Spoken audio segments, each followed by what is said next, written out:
of dignity and strength. As we have celebrated Veterans Day, we continue to celebrate as churches across this country are honoring veterans today.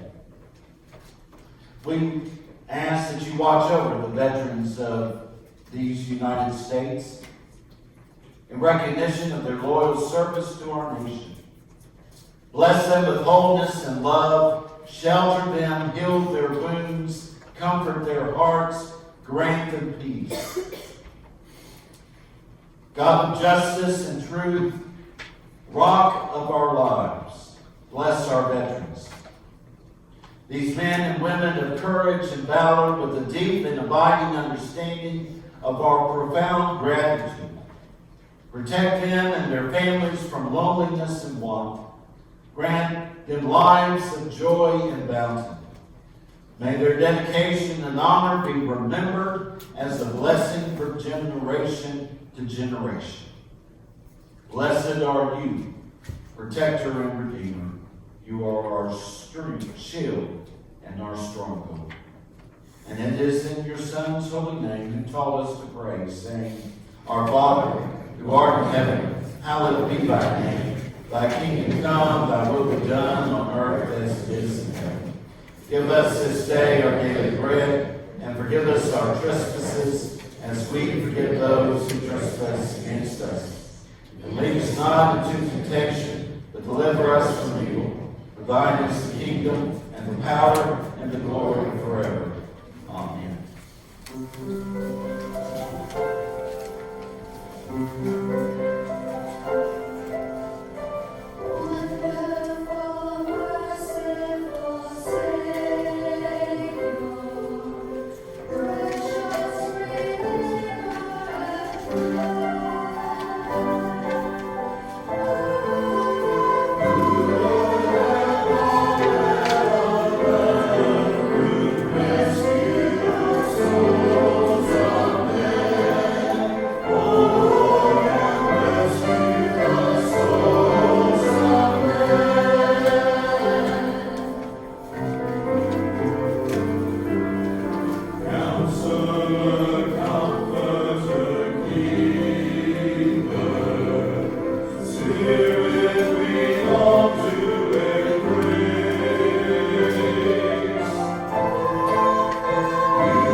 You may know the history, or you may not know the history.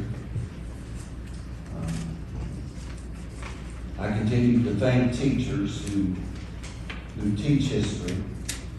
Unfortunately, in our world today, all these AOC tests and comprehensive tests have to be done so their schools can be graded, and you don't know exactly what kind of history or how much history is taught.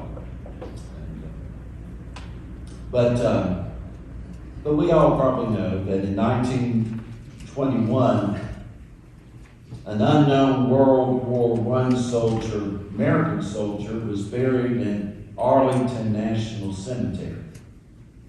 I go to Washington quite often, because I go to the Holocaust Museum and study at their resource center and buy books. I make a law, well, the family did, that I don't go until I've read all the books I got, and then I can go. So I'm 6 books away before my next trip. And these are only books you can get at the museum. But I always go to Arlington. I'm just one of those that patriotic people that no visit to Washington happens unless we go to Arlington. And so, what a beautiful sight it always is. But where the unknown soldier is, it's just so moving, and many of you have been there. But this site on a hillside overlooking the Potomac River, as well as the city of Washington, became the focal point of reference for all of our veterans. And I encourage you, if you go, get out of the tour and walk around.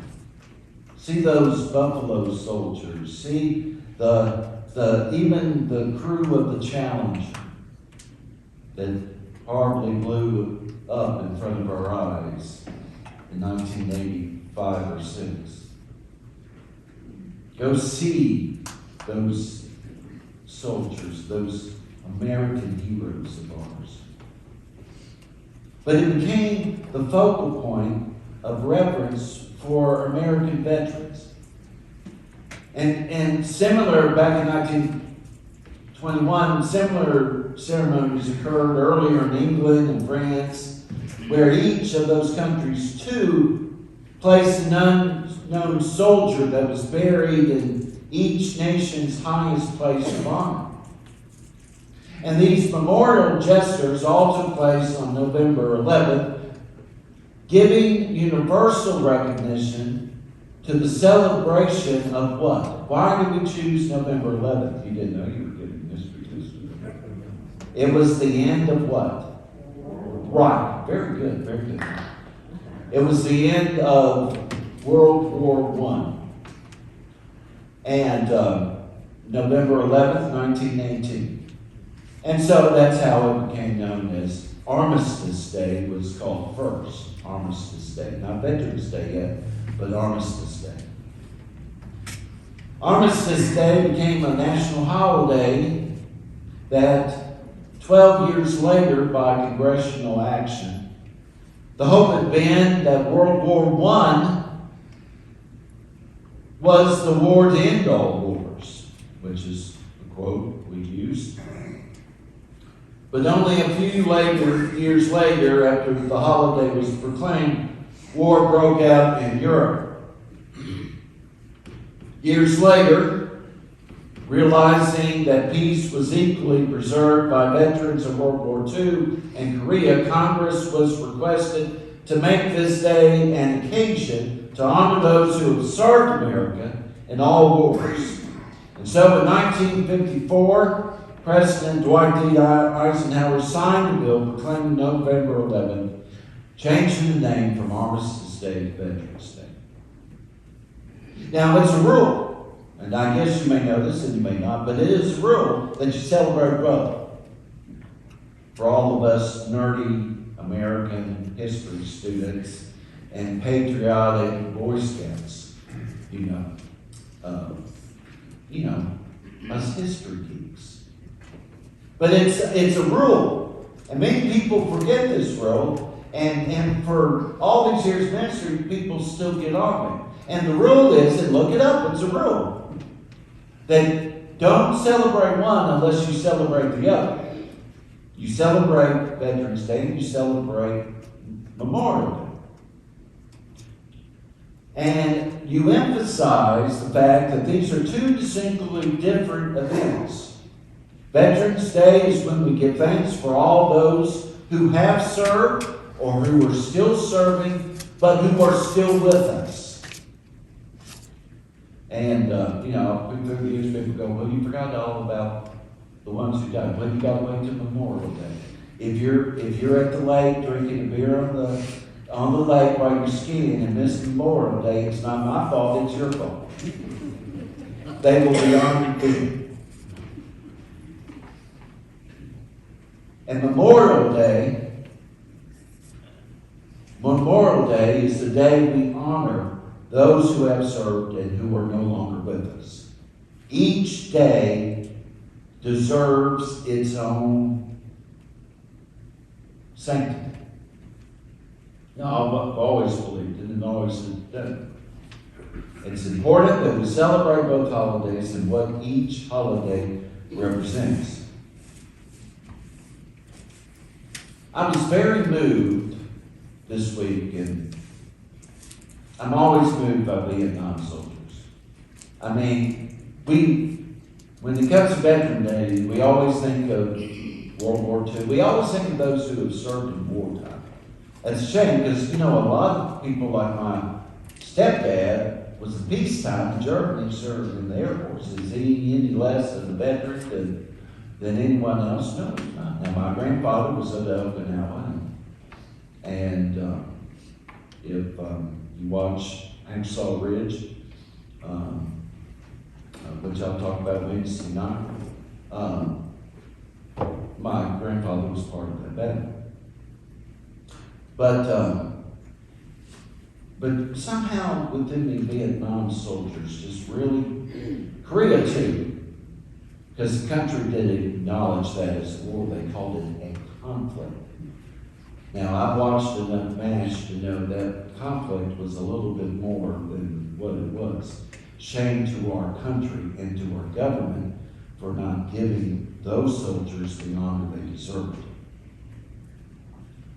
And what we did to Vietnam soldiers as a government and as a country and as American people, we still need to pray for forgiveness. If you ever go to Washington, as I said, I have gone to Washington many times, and I have spent a half day sitting at the Vietnam Memorial, watching soldiers come for the first time.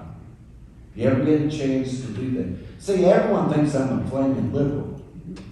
And I don't know how you get that. Being a moderate person doesn't mean I'm a flaming liberal. Let's get through that in our heads. I'm a moderate. Moderate. It doesn't mean I'm a flaming liberal communist. I don't know. Our country's just going crazy. And I'm tired of being called liberal.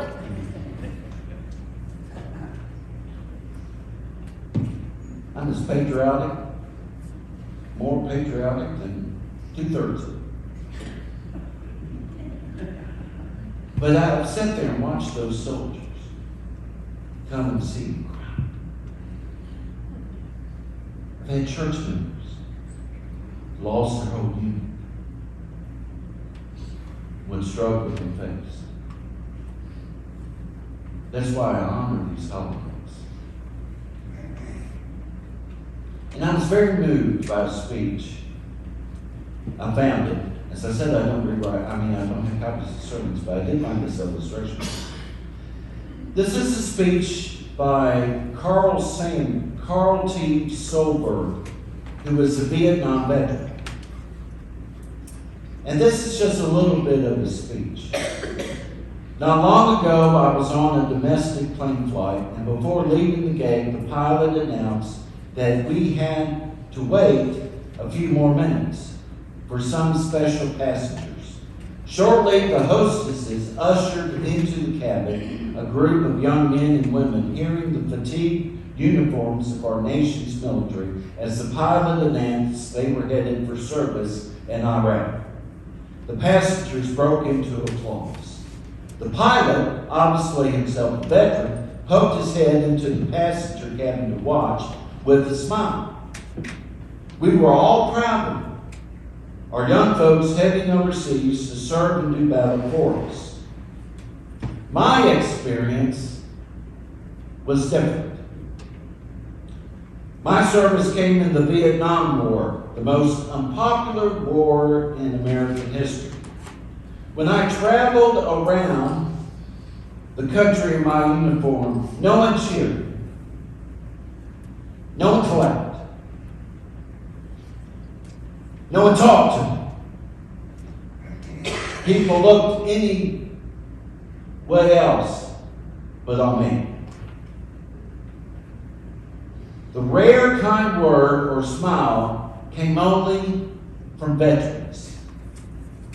When I came home in 1970 from my combat tour in Vietnam, we got off a transport plane in the Air Force Base outside Seattle and walked under a big sign that read, "Welcome home, soldier.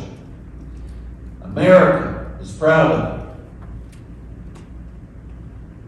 I wasn't quite ready to go home because I didn't know what I was going to do.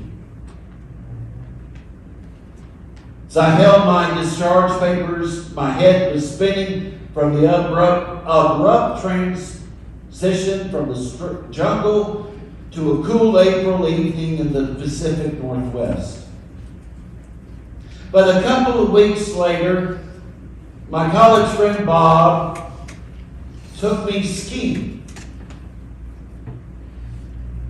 in the nearby Cascade Mountain for a couple of days. We were to join a group of some of his friends.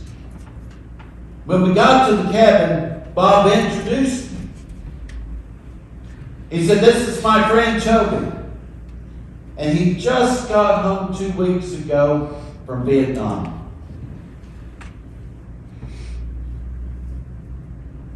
No one shook my hand.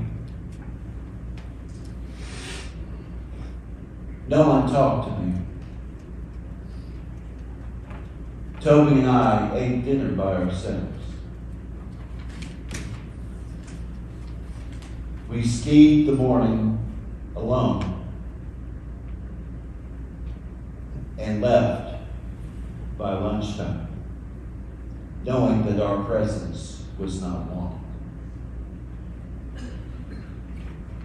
The sign, he writes, I walked under, "Welcome home, soldier. America is proud of you," was a lie. America was not proud of me. America was ashamed of me. Definitely a Veterans Day contradiction. I will never be able to shake off the memory that I once put everything I had on the line for my country, and my country was not grateful. Vietnam and Korea were departures for Americans. The wars that had gone before were easy to understand, but not Korea or Vietnam. People had deeply entrenched opinions that took them out of us as soldiers. Don't get me wrong. I'm proud to have served. Whatever the merits of that war. But I tell you this, whether you believed in the war or not, support the vets. Because it's the right thing to do. Yes, Carl, it is the right thing to do. It is the right thing to do to remove politics from all of it and remember that they are our young women and men who are going to fight and going to serve because of other people's decisions. People make decisions on the higher-ups, the politicians, the commands, but it is the soldier who lives them out faithfully, without question. Politics don't belong when it comes to our veterans. Whether we believe in the war or a battle or not, it does not play a part in how we treat our veterans. Soldiers are not allowed to be influenced by the outside world of their politics, and we owe them that. They serve their country and obey the orders that are placed before them. Soldiers don't need our criticism.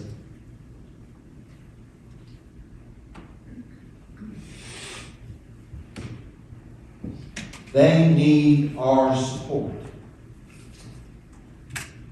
They need our gratitude.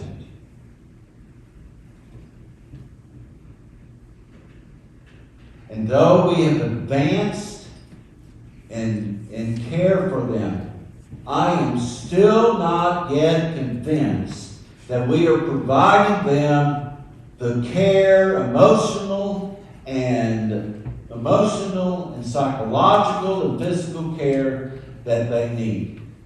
And I have not seen precedent since Danny Bush who has put more effort in to the care for veterans. So I don't care if you're a Republican or Democrat, I have not been impressed in the care of veterans since President George H.W. Bush. We've got to do better. Suicide rates are out of control in the military. Their families, divorce rates are high. We, as American citizens, are not doing our job.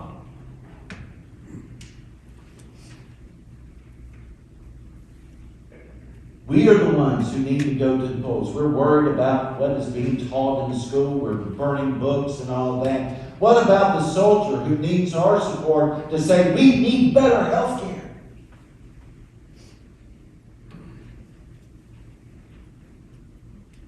We must support them. We must provide for them. We must provide for their families, because too often they're forgotten. And yes, Memorial Day, it is sad that that day has become more of a kickoff for the summer than it has for our veterans. Don't you? I'm just an old-fashioned Andy Griffith nerd.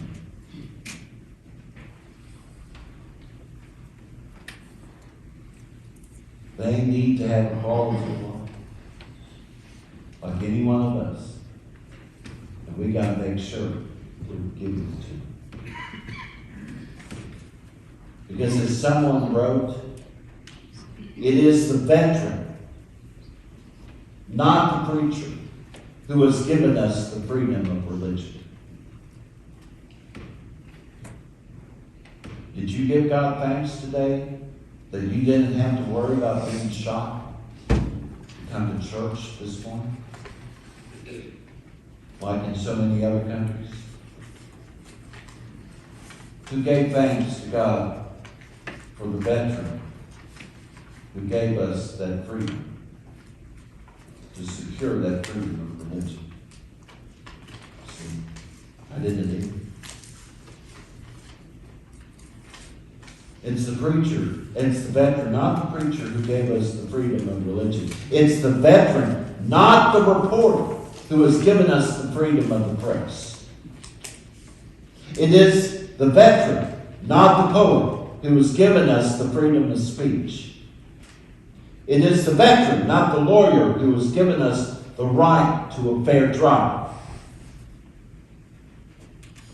It is the veteran, not the politician, who has given us the right to vote.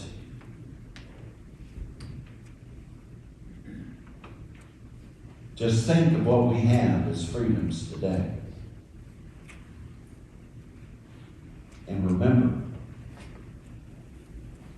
that there's some 19-year-old kid standing on whatever the parallel is between South Korea and North Korea, looking at that horrible little rocket man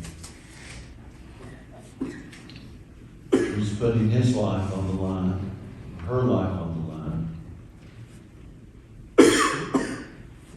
for us.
unrestraining strife, who more than self their country loved, and mercy more than life. America,